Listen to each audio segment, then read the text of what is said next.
Hello, everyone, and welcome to the Illuminated Mind Podcast. My name is Matthew Brownstein. I'm the founder of the Institute of Interpersonal Hypnotherapy, and I've been running this podcast for a few years now. However, recently, our lovely Danniyille Lyn Viola has talked to me about co-hosting this, and that's why we're doing this interview, to welcome you to the podcast as a co-host, also as a proud member of Nirva Interpersonal Hypnotherapy Clinics. You are a graduate of the Institute of Interpersonal Hypnotherapy, and you said you came to the school in 2024 with 9 years of experience facilitating transformation for both individuals and groups.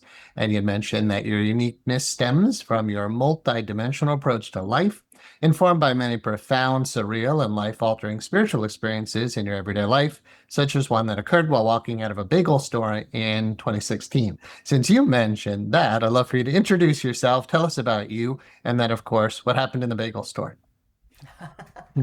Hi, yes. Thank you so much, Matthew. I'm so excited to be here and I'm so excited to share in this community and support in building this beautiful platform of outreach to support people in their own awakening, embodiment, and living their very best life. So, my name is Danniyille Lyn Viola. I was born in New York. I currently live here in Florida. I'm in Central Florida now, which I absolutely love.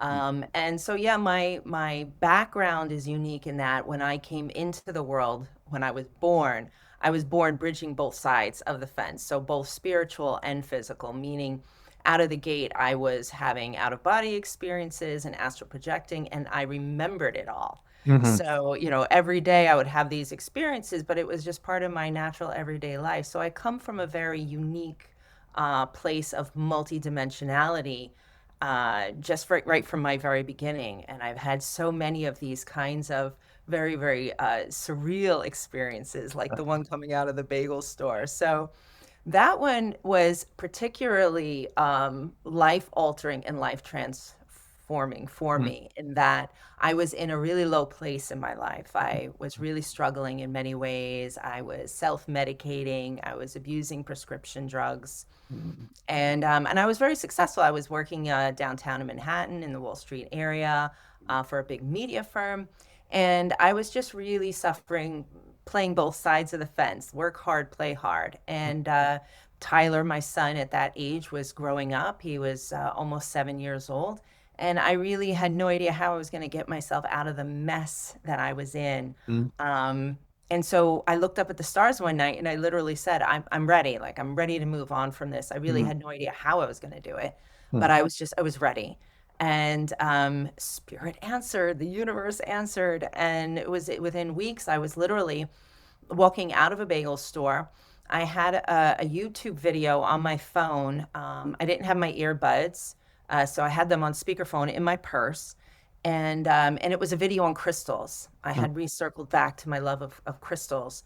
And anyway, so there I am. I get my little brown bagel bag, and I'm walking out of the bagel store, and it was like all of a sudden that voice coming through YouTube on crystals just stopped, and this other completely different voice came in, Mhm. and this voice was speaking as if it had been talking the whole time, and it just said, "It's okay, get bored, do nothing, Mhm. we give you permission, put your feet up." Mhm. And when I heard that sound, those words, Mhm. like literally my whole insides just kind of went 180, like it, Mhm. and it was like my crown of my head energetically just opened, and this huge thrush of it, like a micro instant, came into my body, Mhm. and I just was dazed. I wasn't in my body at all. I was in this in between, but I'm still there with the bagel bag, walking through, walking out the door. And I remember walking, kind of stumbling out the door and just standing there Mhm. on the street, like outside the bagel store. And then I just, like a zombie, made my way to the car. I got in the car. It was hot, so it was like June, July in New York. And I have all black leather seats, and I'm sitting in the car with the little brown bagel bag, and I was just kind of like Mhm. comatose staring. And then I realized, oh, what am I doing? And I put the bag down and I backed up the car and I went to the light at the end of the parking lot, and I sat there and I stared up at that light, just still coming to from what I had experienced. And then all of a sudden my whole life in a microsecond just flashed before me from start to finish, and everything made sense. Mm. Like everything I ever went through, all the struggle, all the pain, all the suffering, it made 100% sense. I knew exactly where I was, and I knew why I was there. And while I was staring at the light, and as the light turns green, like this huge smile comes over my face, I was overwhelmed with just I don't even like euphoria. And I was thinking to myself, "Oh my God, like I'm here. I made it. Like I've arrived. I'm here. I'm here. I did Right. it." And I realized in that second that I had waited my entire life for that moment, Uh-huh. for that very moment. And in hindsight, what I came to realize was that that voice that came through my phone was the voice of a very famous channeler named Barbara Marciniak, who is channels the Palladians since the early 80s. I think 83 is where she started channeling them. And that it was her voice, and it was that voice that it activated in me what's known as a reincarnation in the same body experience, which is an experience where your soul in that microsecond leaves the body, and you're given a choice to either, okay, you fulfilled your contract, so to speak, you fulfilled like your purpose, what you came there for. Now you have a choice. Do you want to come back into the physical, but with upgraded contracts now that you met that first threshold, if you will? Or are you good and complete, and do you want to move on? So obviously I'm still here. So I decided to come Yes. back in with the contract. So yeah, that moment, like, and as I pulled out, light turned green and I started driving home, I was looking around at this street that I had driven down 1,000 times before. But I was thinking to myself, oh my God, everything just looks so different, but it was the same. It was like as if, you always saw the world like this, and now all of a sudden I was seeing it from here. Everything just felt so much more alive and meaningful, and the knowings that I had in me, and it wasn't like I knew everything, but like the consciousness expanded. Yeah. Right? Yes. You live in a vessel this size, and then in that moment my vessel went zoom. And it was very destabilizing. It took me about a year to really kind of settle it and integrate it all in. But yeah, that really was the absolute most profound experience of my life. Wow. All from getting a bagel. Oh no. Amazing. So I wish that was the formula, right? Because I'm thinking as a listener, people who are listening to this and kind of like, though, hey, what's in it for me? This wonderful person had a spiritual awakening. Her whole life changed. She has a whole new meaning in life. Her bandwidth just expanded exponentially. How does that happen for me? Type of thing. So one thing I heard you saying was you asked. Maybe you could review that, because I'm just kind of dissecting. If I were addicted to prescription meds, like you said, if I were in a really rough place in life, things were not going the way I wanted, like a lot of people are, right? And I was like, how do I get out of this? How does something change? What was the thing you did in that moment that you feel opened you to? It was your own unique experience. Everybody's going to have their own unique shift when something occurs. This is the Illuminated Mind podcast, right? So how do we illuminate the mind? It sounds like that was part of your whole process. Yeah. What initiated that, if you think you can answer that? Yeah. Great question. I think that the very first thing is that what we need to realize is to have that desire. Is the first Yeah. thing, right? That the necessity is the mother of all invention. So when you realize you have that desire, but you don't know what to do with it or how to do it, is ask for what you want. Like, I didn't know 100% what I wanted, but what I did know is I didn't want any more where I was at. And I was literally in that moment surrendering to, like, if you will, my higher power, surrendering to that awareness that there's so much more than just me. And just kind of asking, saying, I'm ready to move on, right? You can do that. You can just ask, say, I'm ready to move on from this. And, there's things like affirmations, but there's also things called afformations. Have you heard of affirmations? I actually haven't. No. Okay. So affirmations are like saying, I'm rich and wealthy, or I'm a good person who wonderful things happens to. That's like an affirmation. An Uh-huh. affirmation is where you just know you want something else, but you don't know what it is. So you might say, universe, show me, how do I do this? You ask a question instead of a statement. Mhm. How do I move past forward this? How do I let that go? Mhm. How do I step more into centered groundedness? How do I make myself more available for those Mhm. opportunities, right? That's an Mhm. affirmation. So in that sense, it was like I kind of was making a statement, but I Mhm. was also making an affirmation, like, I'm ready. Let's do Yeah. this. Like, show me how. I don't know. You show me, how do Mhm. I do this? Yeah. Um, and that, just the awareness and then the asking Mhm. and also that connection to, in whatever way, shape, or form works for you, that higher power, Mhm. right? And that's where the multidimensionality comes in, because even when I was younger and I had, daily experiences, one thing is my team, I call it the team in spirit, my multidimensional team, Mhm. did not never showed themselves to me. It was Uh-huh. like, I mean, in my lifetime, exceptionally rare where they actually presented. It was like they were all in the outskirts, of my stage, behind the curtain, like allowing me to have an experience. Yeah. So, just having that awareness and asking, Mhm. Mhm. connecting in whatever way works for you, Yeah. having the conversation, even if you feel like you're talking to yourself, just Mhm. knowing that you're talking to that higher power, or Mhm. even talking to your higher, wiser mind, or, Mhm. if there's, an ancestor or a loved one who passed over that you connect with, just connecting with that multidimensionality of Mhm. reality Yeah. expands you, Mhm. right? Outside of the limitation of this, Right. into the more of the awareness of that you're so much more than that. Beautiful. I love that you're alluding to the idea that you are so much more than just a body. I think that's one of the primary messages I hear coming through me. I gave a talk the other night on ascension, cosmic consciousness, and out of body experiences. And I said, first off, you're not a body. Like, we need to start with that premise. 'Cause if you think you're a body, then how do you have multidimensional experiences? You're just a body, but you're not. You're a spiritual being having a human experience. So I think part of what you maybe got to, but either way, I know a lot of people get to, is you've suffered enough. Yet we don't always ask that question. Like in A Course in Miracles, it says, I seek a future different from the past. But if we're clinging to the past, or we're in denial. We're not really realizing we're suffering. I believe it comes from like a lack of just self-acceptance, a radical looking at what's happening. So I wonder, a question you actually, honestly pacing and leading into a question you wanted me to ask, which is, how do you accept all of yourself? And what are some of the practical tools that can help to make the process easier? But yeah, I sincerely feel like people just, they don't want to look and admit, I'm not okay. And I think that does relate to the self-acceptance, to say, am I where I want to be? And why is that so important? Yeah, yeah.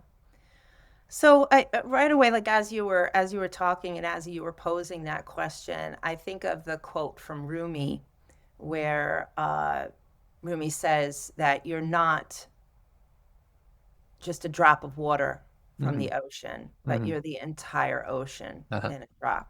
Hmm. So if you take that understanding and you sit back and you expand into what that really means, Hmm. it means that you are everything, Hmm. right? And there are many ancient texts that speak to how, we are the cosmos in Hmm. physical form, right? Yes. We are the entire universe in Hmm. this unique consciousness stream that we hold Yeah. within this physicality. And so, with that, the understanding that if you are all things, that means you're everything that you could possibly conceive of as good, but you're Hmm. also everything that you can possibly conceive of as bad, Hmm. right? You are both shadow and light. Uh-huh. And that can be, we can understand that intellectually, but what does that really mean to live from that place? Hmm. For me, living from that place allows for the dropping of judgment, Nice. because when you realize you've been all these things, right? Hmm. You've been it all, and so has he, and so has her. It makes it a lot easier to engage with the reality around you when you realize we're all of these things, Hmm. and being all of these things, then there's really no good, bad, right, or wrong. There just is, and what really defines in ourselves as individuals of what's good or bad is the perception of the Mhm. judgment of Mhm. it. So when we're working from that place of the whole self, is to realize you're just having an experience. This Yes. life is just an experience. Mhm. It doesn't define you. It's, I come from the model of that where each an avatar personality. So Mhm. I have a soul contract background. That was one of the very first things that I mastered after my reincarnation in the same body experience. I was blessed to have a modality come to me that was very, very deep, and it dives into like really what you as a soul are here to do in this lifetime. Mhm. And when you understand that, I call it the cosmic closet. Like you as a soul, right? Think about that before you even came into this lifetime. Mhm. You made choices and decisions, Mhm. right? Based on many factors. But it's like you opened up your cosmic closet and you Mhm. said, okay, what is it that I want to experience in this lifetime? What do I want to experience? What do I want to learn? Where do I want to grow? Okay, Mhm. I'm going to take that. And then, all right, what are the talents and the gifts and the skills that I, as a soul, have earned, learned, and accrued through my incarnational journey? Pull that out of my cosmic closet, put it there. It's like you Mhm. got your little suitcase coming into the Mhm. lifetime. Mhm. And then ultimately, what are the goals, right? So if I'm Mhm. utilizing my talents and I'm unlocking all my lessons in my karma, what's the goal of that? That's this, Mhm. this, and this. And you come into this lifetime with those things to have a very unique experience that Mhm. source God, the infinite creator, is actually having through you Mhm. uniquely, because Mhm. only you can have that experience in that way. Like Uh-huh. the next person, their experience of maybe something similar to that would be completely unique to them based on their incarnational journey. So if you can Mhm. pull back and have an understanding of that and Mhm. practice applying that in your life, in your day-to-day life, you will get to a point where you will shift, Mhm. because you'll be creating spaciousness within yourself Mhm. for a new and different way of engaging with the world that helps you to lift and rise rather than lower and degrade, if that makes Mhm. sense. Yes, beautiful. Can you offer practical skills for that? It's wonderful to hear. All right, I'm a spiritual being. I'm a multidimensional being. I have a purpose. I have a mission. I can do something no one else can do. Theoretically, sounds wonderful. But are there practical skills to be able to truly tap into this? Yes, there definitely are. The first key point Mhm. is to create spaciousness. Mhm. I find in my practice, people will come in and, I love to give tools and protocols and whatnot, Mhm. and to really support that expansion. But Mhm. what happens is people think that they're just going to kind of cram it into their already existing life. Mhm. To really be able to step into change means to create a bit of space. So you want to think of yourself, your consciousness, your energy, your resource, what you have available as a pie. Mhm. And you need to create spaciousness in that pie. So it's like taking stock of, well, where are my resources? Where's my time? Where's my energy? And where can I create some wiggle room? Like Mhm. what can I minimize more to prioritize this new practice or this new way, right? So it's creating the spaciousness in your life, right? And that's something you could sit down and write out, well, where, and I find writing, journaling to be so incredibly powerful because it physicalizes our thoughts, Uh-huh. our emotions, right? When we're struggling with things in the mental and emotional, Mhm. bringing it into the physical, like something like journaling. Like I have tons of these. I go to the dollar store. I Mhm. got tons of these books, that have different titles, because it helps me to organize. It helps me to bring it into the physical, right? Mhm. So spaciousness, journaling. I also find that another thing that is super powerful is to be able to release, right? And that can mean many, many things. So, a tool for releasing, let me give you an example. Mhm. So, say you're like, all right, yeah, I'm going to do that. I'm going to try that. I'm going to go and try spaciousness, and I'm going to write down. I'm saying, all right, I could do less of this and this to create the priority of creating spaciousness for this new way, right? This new filter of perceiving the world. And I'm going to bring awareness into my moments. Uh-huh. you may have an awareness of something that is really stuck in you, right? Uh-huh. Because that's what usually comes up, right? We pay most attention to the things that we consider are either wrong or bad, or the things we just don't want to have to deal with, the resistance things. Mhm. Um, you would be in that space and then you would release. So how do you release? Mhm. So you have this reflection of this awareness of this thing that's upsetting you.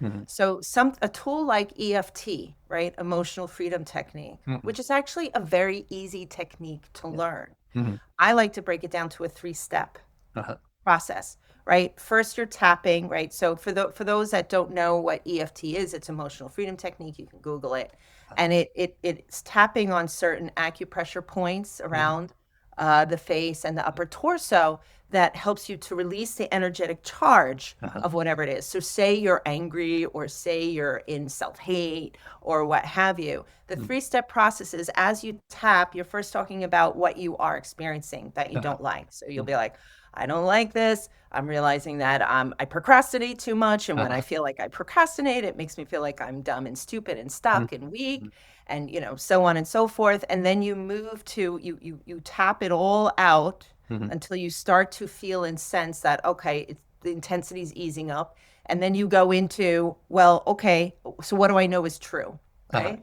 What I know is true is I'm a spiritual being having a Mhm. physical experience. What I know is true is that I am part of, the universal oneness of all things. Whatever it is that you know is true, you Mhm. know that you're working at it, you know that you're creating spaciousness, and you Uh-huh. tap through, and then you'll start to feel even better. And then you start to talk about, now I'm feeling better. I'm feeling like I'm loosening up. I feel like I'm moving forward. I feel like the energetic charge is releasing my body. Uh-huh. And you can Google EFT. Mhm. There's lots of, free resources out there.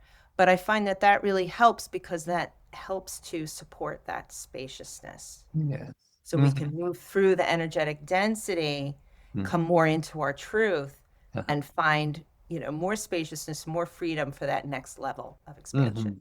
Beautiful. So spaciousness and releasing. So let's just unpack that a little bit more. So spaciousness, I hear, is taking inventory in this pie shape of your all the categories of your life. So in our school, the Institute of Interpersonal Hypnotherapy, we talk about life mastery. And I usually break it down into 10 major life categories: your spirituality, your mental emotional health, your physical health, career and finances, relationships, and then other things like your home, your vehicles, your free time or recreation, travel, education, volunteer work, or philanthropy. It tends to be like our 10 main life categories for most people. And it kind of sounds like you're saying when someone takes inventory of maybe all of those categories, they might see that some things are taking up way too much bandwidth, way too much space. I'm spending 5 hours a day watching television, or I'm spending 12 hours a day in bed, right? My experience of this is the importance of prioritizing spirituality. So I wonder if you can unpack more, because it's so obviously clear for you that, clear listening to you, that spirituality is a very high priority. It almost seems like, well, beyond anything else you said, right? Like life could have been really crummy, but that bagel store moment was opening to spirit, opening to your guidance, opening to your purpose and mission. For me, that comes from spirituality. So, what are your thoughts about the need to, or let's just say the need to prioritize spirituality above perhaps anything else? Yeah, prioritizing spirituality. Hmm. Our spirituality is the key to our knowing thyself, our Hmm. own awakening, if you will, Hmm. awakening to the truth of who and what we really are. Hmm. We've been conditioned through eons of time now. It's like Hmm. literally in our DNA to Hmm. ignore more spirit and to lean more into materialism, right? Not just your handbag and your shoes, but just material life, right? The Yeah. physicality of life. Hmm. And the key to expansion is in that spirituality. So, how do we actually put that in place in our lives, right? How Hmm. do we actually embody that? So, it does go back to spaciousness, is things like stillness. Hmm. There's a practice that I teach my students, and I teach it online as well. It's the practice of Hara. I know that at the conference I had Mm-hmm. brought up that practice. And I do have a video on my YouTube that has gone viral, teaching how to master Hara. And it's just that practice of being in the world, eyes wide open, but being able to focus on what you want to focus on at any given time. And when you're able to actually do that, you create spaciousness, because we're so busy, like there's so much busyness and we're running from thing to thing to thing, and everything's so compacted, and there's not a lot of room to allow the subtleties and the subtle senses, which is how spirit connects and communicates with us, right? Is through the subtle realms. Mm-hmm. So we need to cultivate more spaciousness within ourselves. And the practice of Hara is an eyes open practice. It allows you to be fully present in the body, fully available for the world around you, Mm-hmm.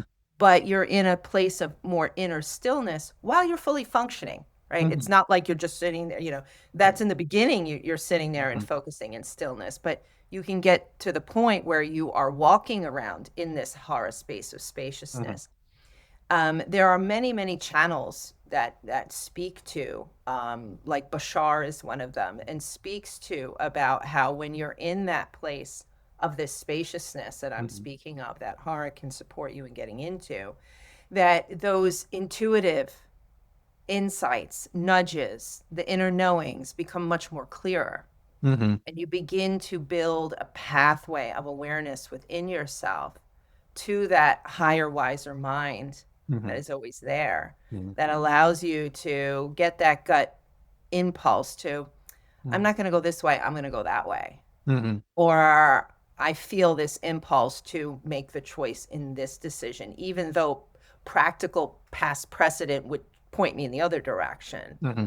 Right. And it's in those spaces where the magic and miracles of spirit can then work through you, because that's literally what's happening. A lot of people, they walk around thinking like life is happening to me, right? The victim mentality. Things Right. are all happening to me. It's like, no, they're Mm-hmm. not happening to you. They're actually happening for you. But more than that, they're happening through you. Mm-hmm. Life, everything is happening through you. Spirit is working through you. And when your channel is blocked up because you're way too busy and focused on chasing more of the materialism of life, Mm-hmm. then you block those impulses. And that's when we wind up making choices and decisions that we wind up regretting, or at least realizing like we could have made a much better choice and decision. Mm-hmm.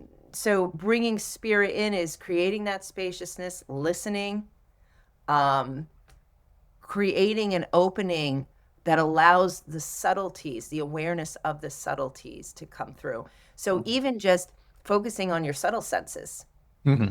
like there's many practices of just like sitting and, you might sit on the floor in the middle of your living room and just listen. Uh-huh.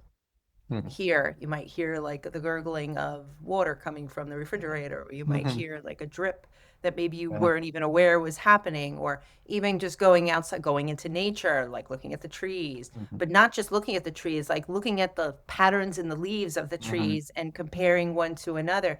Just refining your subtle senses Uh-huh. allows you to slow down, create the spaciousness, and allows yourself to be that open channel of spirit in Mm-hmm. your day-to-day life. Beautiful. Thanks for unpacking spaciousness and some techniques to do that. I'm hearing you speak about people feeling perhaps blocked. You say it's coming through you, but it doesn't always come through you because there's something blocked. So it goes to me wanting to ask you more about this releasing topic that you brought up. So there's so much suffering in the world right now, so much chaos, right? You say like, well, it's just coming through me, but it seems like it's happening out there in so many ways for a lot of people, right? There's earth change problems, there's climate change problems, there's political problems, there's wars, there's famine, there's droughts, there's poverty. So how does somebody who wants to release their own stuff feel that there's hope when it seems like we're dealing with so much outside of us? So maybe like, why do you feel there's so much happening out there? And how can individuals release what's in them while still dealing with a chaotic world to actually feel like it can still be successful and happy in the midst of what's going on this planet? Yeah, yeah. So first, I just want to talk a little bit, because we're Mhm. definitely going to talk about how to release, right? The different tools Mhm. and things that can help you to release. But the understanding that on this planet as a collective, like we are the collective, Mm-hmm. and we create the collective experience through us. So, quite literally, what's happening right now on the planet is that on a scientific level, you Mm-hmm. have literally the sun, which is a solar gateway, right? They talk about in various spiritual traditions, like the sun and the sun behind the sun, and the sun is a portal. So if you go through the portal of the sun, you'll go into, say, the galactic sun, and then from the galactic sun you go into the universal sun, and then source, and so on and so forth. So quite literally, the alignment and the energy that's coming through the sun as a portal is much different now than, say, what it was 20 years ago, or even 10 years ago, or 50 or 100 years ago, in the sense that literally the gamma rays, the photonic light, is of a much higher resonance as measured by the Schumann resonance. So that's Schumann, Schumann resonance. And that's an actual measurement of the frequency of the planet. Mm-hmm. So the Schumann resonance used to be, I don't know, average around 7-8 hertz, is now, in some days, it's up into the thousands, which it never used to be to the extent that it is now. So quite literally, all that light, which has intelligence, right? It has codes and information, right? If you think about nature outside, it knows what to do. Why does it know what to do? The sun is shining on it. It tells it to grow. It activates its DNA, so on and so forth, right? We are nature. So we are part of that system. So this light is coming in, and it's a much higher resonance, and the earth is just being, pulled in it, and we, being on the earth, are part of that pulling. Mm-hmm. So this is a direct link understanding to why there's all these earth changes, right? There's a lot of volatility all over the planet, weather, as well as the, inner mechanics, earthquakes and things of that nature. So we are experiencing that as well. We are experiencing that same kind of thing, Mm-hmm. just through ourselves here in our collective reality. So that's why there seems to be so much chaos and craziness. I mean, if you think about it, it's the same energy, Mm-hmm. just represented through a different body, meaning the collective consciousness, Mm-hmm. which then means that each one of us in our own individual lives is experiencing that for ourselves in our own unique way. Mm-hmm. So you can get a sense of the interconnectedness of everything. So what's happening is quite literally all the density, all the dark stuff, right? The lies, the corruption, the sexual abuse, all that deep, dark stuff. It's been there. It's been there this whole time. Yeah. It's just coming to the surface in our awareness. Why? Because this light is coming in and it's waking everything up. It's saying, come on, you got to clear, because in universal law, with the law of entrainment, if you have one high frequency here and a lower high frequency here in the same space, by the law of entrainment, is going to naturally entrain to that higher frequency. Yeah. So that's what's happening here. So how do we work with that on the day-to-day level? So this is where I talk about a process that I have, which is whole self healing. So one of the things to do is, first step is to be aware that you're part of this greater, more expanded system, if you will, of interconnectedness, but to really bring awareness to, where's my deep dark stuff, right? Like, what is it that comes up in me? So what I mean by that is, like, when you get angry, when you get frustrated, when you get upset, when you get bothered, when you get annoyed, when you get confused, any of those experiences, feelings, thoughts that are not comfortable for you, that's your deep dark stuff coming to the surface. So in whole self healing, I speak to how to use your whole self to bring awareness to those things. And the first step would be to just journal it. Just write it out. It doesn't have to be a big, long thing. I know a lot of people, they're not into journaling, right? But even if you could just bring awareness to it, write it out, speak it into your voice note in your phone or something, just to channel it through. It's awareness. First step is being willing to be aware.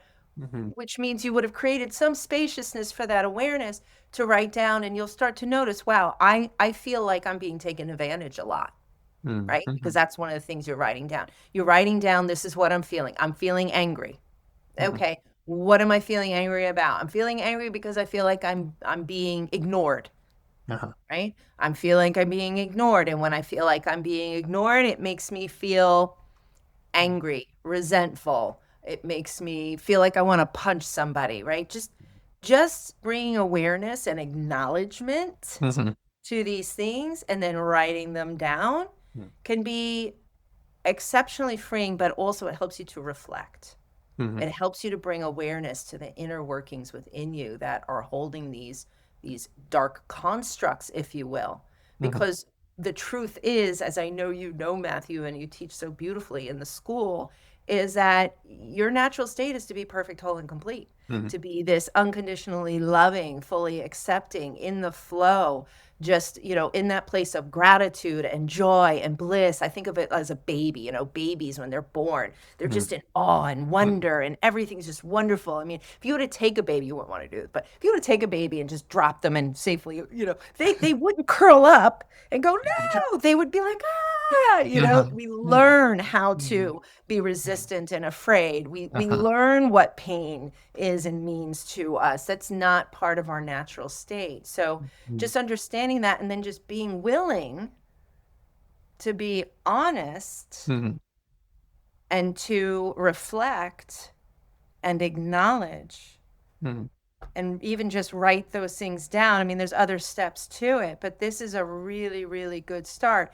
And if you're somebody who's already doing those things, you're already bringing awareness, you're already journaling, you're already reflecting, then, start really getting clear of what are the judgments and beliefs that I hold around these thoughts and feelings? Like, what really is it? And where, you can ask yourself, when you get clear on the judgments, the beliefs, the emotions, these patterns that you're holding, then you can start asking yourself, well, when was the last time I felt like this? You might look in your journal and say, well, it was actually just last week or yesterday.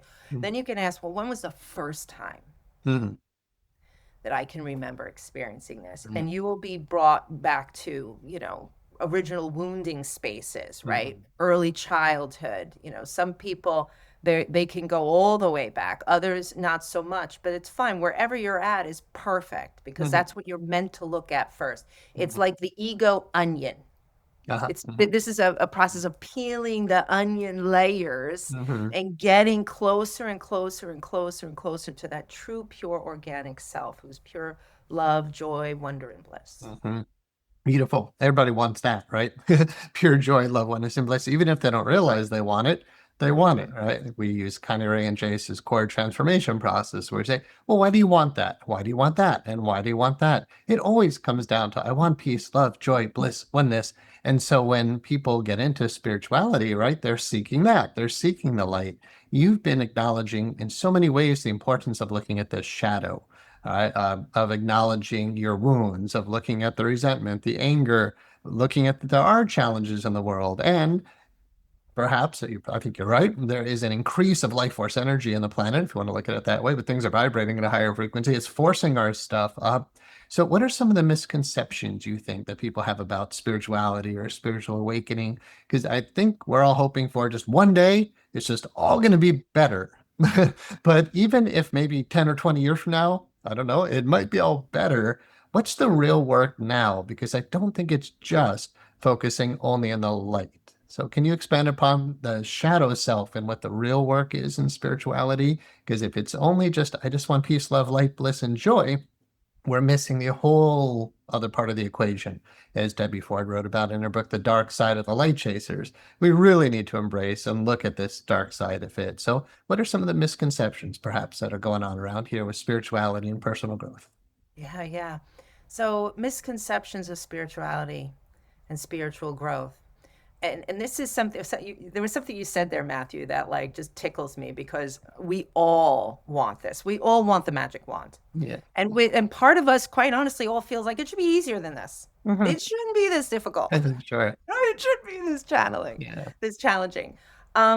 So yeah, many people in when they think of spirituality, right, they think of like, positive thinking, positive mindset, Mm-hmm. angels and guides and just all fluffy stuff. And, Mm-hmm. that it should, it's being, falsely positive and so on and so forth. Mm-hmm. Um, in my experience, Mm-hmm. spirituality, to truly step into spirituality, to embrace spirituality, is to be amazingly courageous Mm-hmm. Mm-hmm. because you build so much strength Mm-hmm. when you're on the spiritual path, because the spiritual path is one of truth. Mm-hmm. And we have not been programmed or conditioned to even be aware of what truth is. Mm-hmm. So when you step onto the spiritual path, you're quite literally announcing to the universe that I'm ready for the truth. Uh-huh. I'm ready to look at what's really there, Mm-hmm. right? And the thing is that the soul's journey, if you will, Mm-hmm. and I know you've spoken about this coming, from the Zen Buddhism perspective, but the model that I resonate with is this journey of the soul, quite simply, where the soul comes into being. Mm-hmm. And like a young child, it's chaotic all over the place, experiencing it all, doing it all. It's all like a primitive, you know, unconscious Mm-hmm.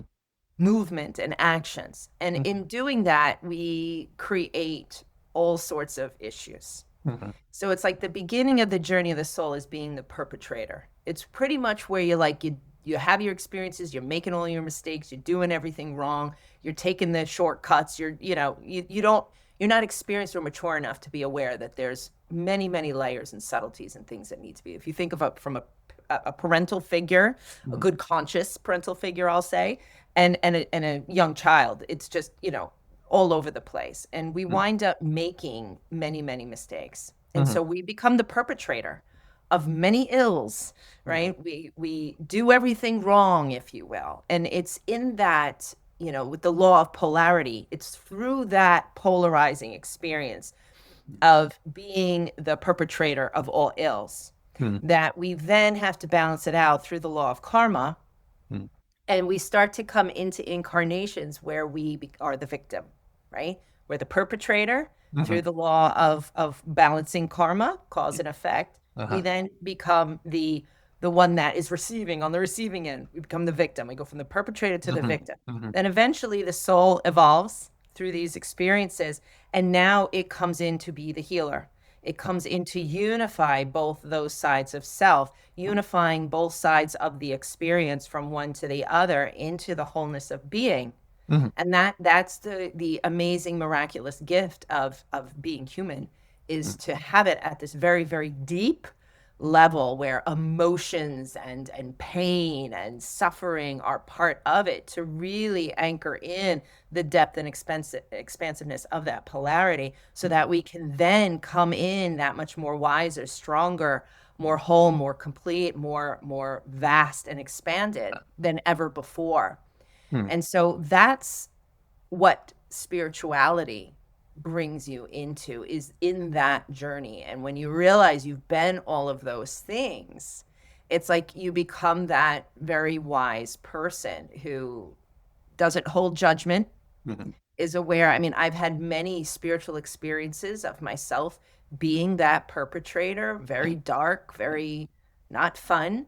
Mm-hmm. But when you go through that process, and I had many of them through hypnotherapy, many of these experiences of experiencing myself in other bodysuits, if you will, Yeah. and coming out of that so humbled. Mm-hmm.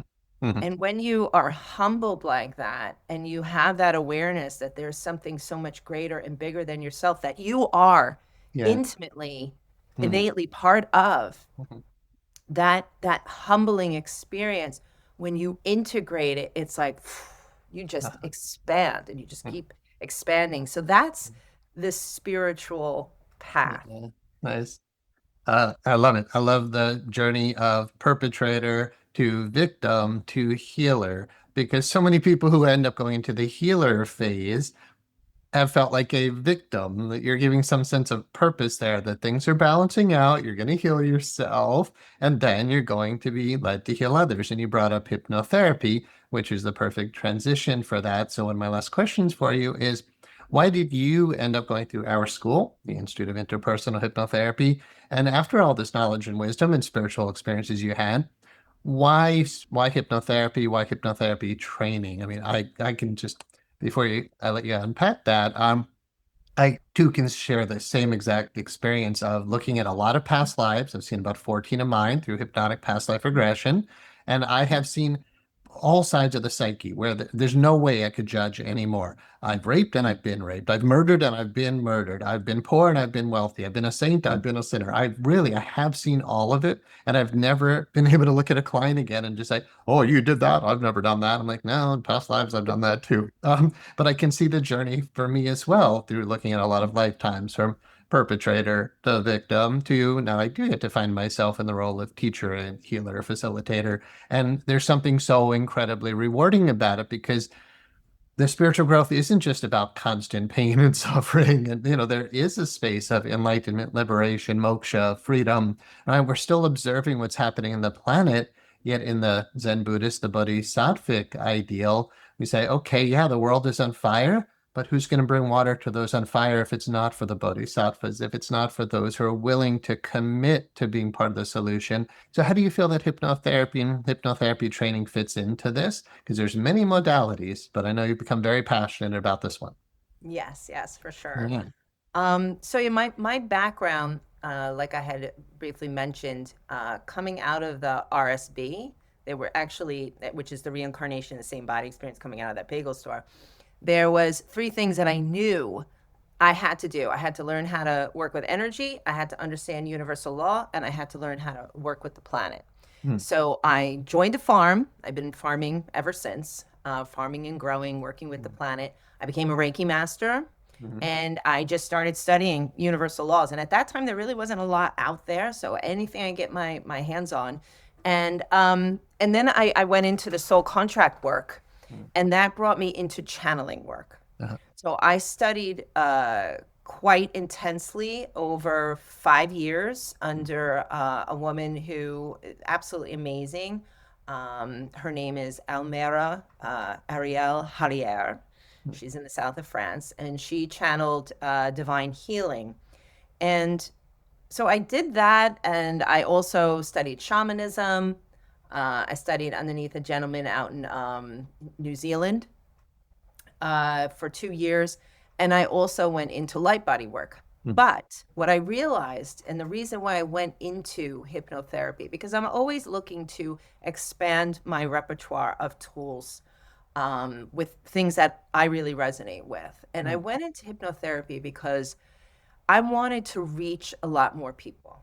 I realized that my niche of people was mostly people who were, light workers in their own right, or, people who were in the healing arts. Mhm. And I really wanted to expand to just people, as many people as I could reach, because I realized the world, we all need help. We all need Mhm. support.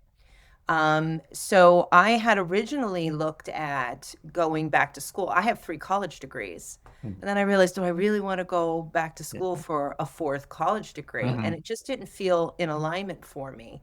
And I forget how I found hypnotherapy, Mhm. but it dropped in, and it just lit me right up. And the more I looked into it, the more I realized this is it. Because also, and this is what I realized too, I was also at the same time, I was looking for my clients to have their own experience. Uh-huh.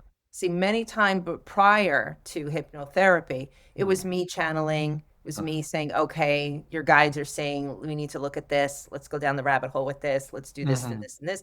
And they'd have some experiences, but I really wanted to guide in processes of bringing people into their subconscious, into their superconscious, and expanding them, having their own real visceral experience of expanded consciousness. Mhm. and guide people through the process of awakening through the Mhm. expansion of their consciousness as per their signature frequency, meaning what is the next level and layer for them. Uh, Because many times people, when they're on this spiritual path, they feel like they need to be 5 steps ahead, or they're not where they should be. mm, And that causes them to make choices and decisions where they're kind of skipping. There's mhm, gaps that need to be addressed first. And that I find with hypnotherapy is so perfect, because it's mhm, always perfect what comes through for the person. It's the very, very next layer and level that they're ready to look at that's going mhm. to provide them the foundation for the next layer and level. Nice. So Beautiful. that's why I went into hypnotherapy. And I just want to say one last thing, that when I found the Institute Mm, of Interpersonal Hypnotherapy and I was looking at, getting all the information, mm, was like, that is the school for me. And I remember the first week of classes and the first time I met you mm. online, and I was just like, I am eating all this up, because everything you're saying is like what's already part of my practice. It's just coming from this different angle, which is so beautiful, Mm. because I'm all about the different angles, as you could tell, all the Yeah. different things that I do. I love to approach things from like a multifaceted layer. So Yeah. thank you so much, Matthew. No, thank you. I appreciate all those words. And I want to honor your bravery, your courage to go on a non-traditional path, because I too have done this. Strong background in Reiki and Chinese medicine, shiatsu, massage, herbology, hypnotherapy, NLP, but never having a real job. And it really is takes a lot of courage to be willing to go to follow your heart, your soul's path, to listen to spirit. I mean, I know for me, my first hypnotherapy session was when I was still in Chinese medical school. But when I came out of hypnosis, that voice of higher wisdom was right there saying, "You're going to hypnotherapy school." I'm like, "No, I'm on the path to be a doctor of Chinese medicine." The voice was like, "No, you're going to be a hypnotherapist." And that took a lot of courage, because the standards in this profession weren't that high. I was like, wow, I'm getting my master's degree in Chinese medicine. I'm going to have this lucrative profession. I'll be depending what state you're in, a doctor of Oriental medicine. And now Spirit's like, no, you're going to be a hypnotherapist. And I'm like, all right. So I founded the school, and one of the taglines for our school is raising the standards of hypnotherapy education, because I wanted to feel proud to be in this career, and also when I opened the school, to feel proud to train others in this, to not say, no, you're only a hypnotist. Like, no, through our school, you have state licensed diplomas as a certified clinical transpersonal hypnotherapist. And it was the first time, I believe, the Department of Education ever licensed transpersonal hypnotherapy. So, yeah, so thank you for being part of this mission with us. I'm honored that you're the co-host of this. You'll be inviting your own guests. So if anybody wants an interview with Danielle, then just reach out to us through the school or whatever. We'll ask for your contact info in a moment. And I know you'll be doing an interview with me, so I look forward to that as well. And then, yeah, I'll keep having my guests. You'll be having yours, and I look forward to growing this with you together. So thank you for being the guest here today. How could people reach you if they're interested in private sessions or to learn more? Yes, yes. So you can reach me through my website, which is awakenhypnotherapy.love, not .com, LOVE. I'm also on Facebook, Awaken Hypnotherapy LLC. I'm on Instagram as Lady from Source. So you can find me through any of those channels. Yeah.